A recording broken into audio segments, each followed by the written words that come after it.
Alright, dream number 3, let's jump into it. I was sat with Devin at some table at some wedding. To my left was a table with 2 women, my cousin Dana and some blonde girl that's not real. I saw them and I knew them to be there. However, Devin was to my right, so when we spoke, I couldn't see them. I spoke to her for a while and forgot they were there. I said something like, I'm not really feeling this whole lesbian wedding thing, you know? I instantly remembered that we weren't alone, and I looked at them and said to them, whoops, thought we were alone. Dana laughed, but the blonde woman got up and began to leave. I figured she was gonna go tell one of the brides, which just seemed cruel to me. I spoke with Dana for a bit, and people began to come in. The tables became full, and my mom's boyfriend, Charles, kept serving me food.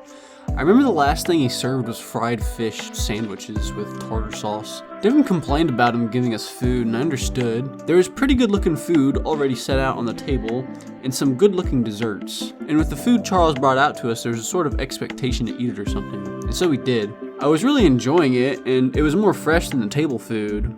Though I also wanted some dessert. I was at my Aunt Barbara's house and the living room was full of a bunch of tables and people playing games at the tables. I was sat at a table of 4. It was some 1v1 card game with a dealer and an extra watcher to make sure people weren't cheating, even though no money was being bet. At some point the ladies were swapped out for another pair, and I thought one of the 2 were cute, but she also looked kind of uncanny. She was wearing a bunch of makeup, which looked weird. I wanted to see her without it. I could tell she'd look much better without it. I asked the non-dealer girl why she was here, because the dealer can serve her purposes just fine. I don't remember what she said or if she even acknowledged what I asked, but I do remember the ending of her talking. She said something about a ping pong champion guy. I kind of dissociate and come to playing ping pong with some guy that was apparently this champion. We both kind of played scummy, doing fast short hits right close to the net. I played like 4 games where he would just shit on me if I didn't get the point right after serving. We were on match point, and I think he was maybe 1 point behind. I hit it where it hit the net, and it just barely rolled over onto his side. I wasn't sure if that would count, but if that was a foul or whatever, I was gonna lose because he was serving next, and match point. They didn't count the net hit as a loss, so I won. The guy smiled kind of creepily, like in an insane kind of way, and left. I tried to follow him because I wanted to play another game with him, but he kind of vanished into the dense crowd in my aunt's house. I was following some girl home. I was a ghost-like spectator.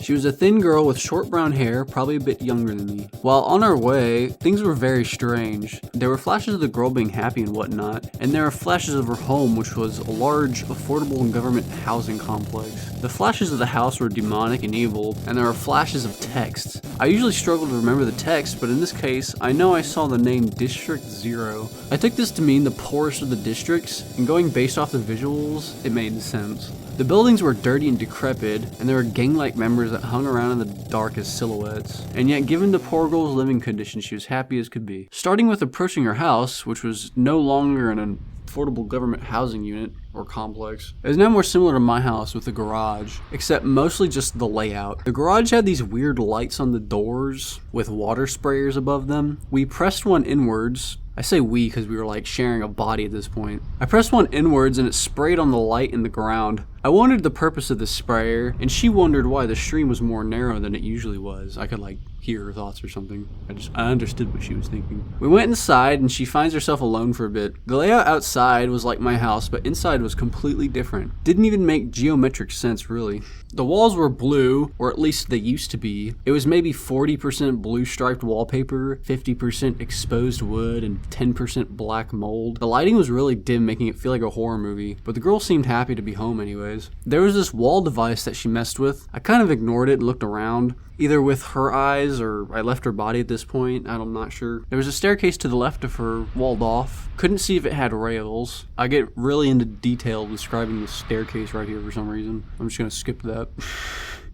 She called out her mom's name a few times, and a few of her brother's names. She walked to the right of the device and took a left turn into a dark area, which wasn't lit at all. There was a door on her left that led to a furnace room. We entered and I saw the girl's mother. She was sitting in a corner just barely lit by light. I can't remember how she looked very well, probably because I was admiring the poor girl's beauty, but I seem to remember briefly thinking she looked demonic. She sat there grayish with a sort of excess skin at her nose and eyes and forehead. But she liked those details anyways, so it was like the skin itself grew over these things. She said hi to her mother. The mother would not be responding to anything the girl says.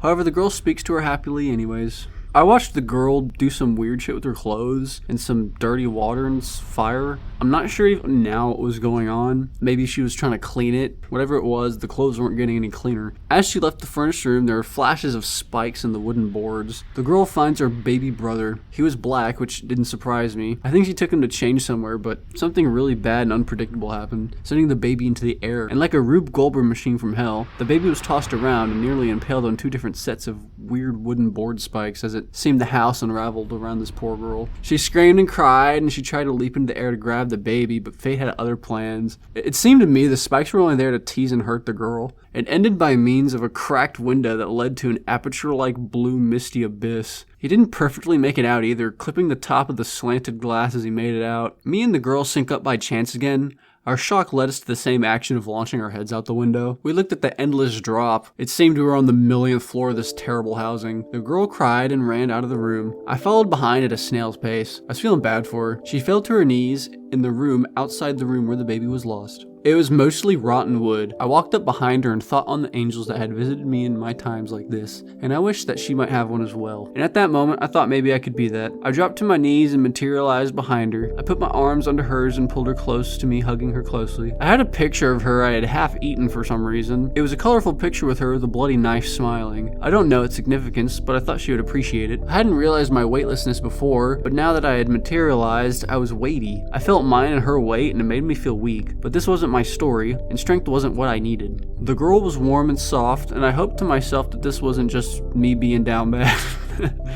Which was a bad thought. It seemed to help the girl quite a bit, and in this time of crisis, she didn't question or ask or even look at who I was, which I appreciated. I don't know why I appreciated it. I was like, I don't know, I felt like a spirit or something. I woke up in an instant, wishing I could have held on to her longer, but now she had to pay mine to the picture I left behind. She will be okay. There is a time loop, and I begin to repeat the last dream from before, except it isn't as nightmarish. When we first arrive, she presses the water thing above the light. It sprays in a noticeably wider cone. I think, oh, so that's what she meant, and she thinks just how I remember it. I still don't understand its purpose though. We enter and pretty much skip the device bit. The walls were much nicer, although not perfect. Maybe 60% blue stripes and 40% wood. The walls were clean though, and there was no rot. Also, the lighting was brighter. The girl looked nicer in this new lighting. In the furnace room, even though cleaner, it was still just as dark. The mother was less demonic looking, although she still looked demonic if you ask me. She spoke back to the girl and walked around doing some things. Her skin was still gray and her eyes were like black and pink. I also think she wore like a cult looking hoodie, which didn't help. The girl was happy and that's all that really mattered. I didn't pay mind to the weird clothes thing she did this time around as I was more focused on the girl and her mother. The girl left and entered the hall. I think she had the baby at this point. I thought things would be better for her from here on out, and so I felt okay to leave. I was a dirty hippie guy aggressively stealing some sodas out of a fridge at a convenience store. After walking out of the store, I leave the body and I watch it. He walks out and announces to the world he's selling soda. 2 guys in the car next to him ask to buy and he says fuck off. I think they knew each other and the car guys would have lowballed him. Some lady further away asks as well and he said something like respect your superiors, which nobody liked.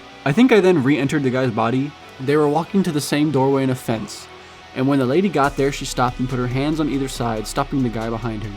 Me and the guy said something like, what the fuck? And she said back, respect your superiors. I thought it was pretty funny, but my body's owner got mad. I think he ducked under her arm, and she let him pass. But after this, they both ran to their respective vehicles. I was no longer in the guy's body again. They're trying to race to the exit of the parking lot. I think the woman got there first, and she just sits there. The guy rolls his window down and screams at the woman.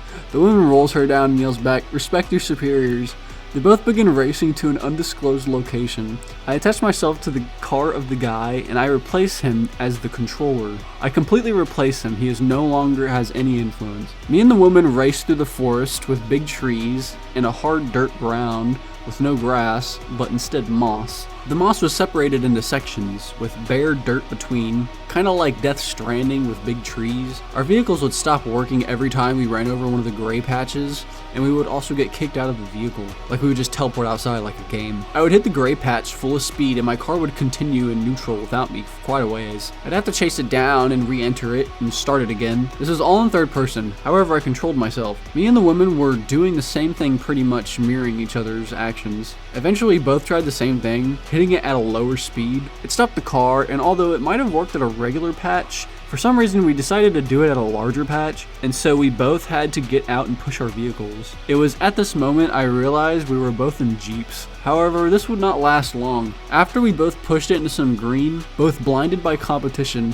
we raced right to the edge of a mountain and sped down a steep side and run straight into a lake. Our momentum was so fast though that we just went right through it. Nearing the finish line, it looked a whole lot more like a game. There was this finish line in a small building, and the ground was made up of these grainy stone hexagons with moss on top. We started shit-talking each other, and this kind of formed a story. Basically, at the finish line was the girl from the previous dream, the girl with the brown hair, and I was racing her mother for some extra attention from her. The race became sort of wholesome in that moment, although the reason gave me even more reason to be competitive. Both our vehicles turned into weird-ass vehicles and got some superpowers. I think hers could climb walls and mine could jump. Hers sounded better on paper, I thought, but mine jumped so high and kind of also thrusted me forward, and so I could just jump many hexagons at once, while her climbing gear seemed to struggle quite a bit on the steeper surfaces. I don't know if I made it through or just woke up, but I remember nothing after almost winning. I seemingly time traveled to a far distant future or something. The Earth looked like it was owned by these guys that I plan to add to my Stilla animations in the future that I haven't actually animated yet. I've only thought of how they look, but I guess that's enough to add them into my dreams. I'll explain for anyone reading.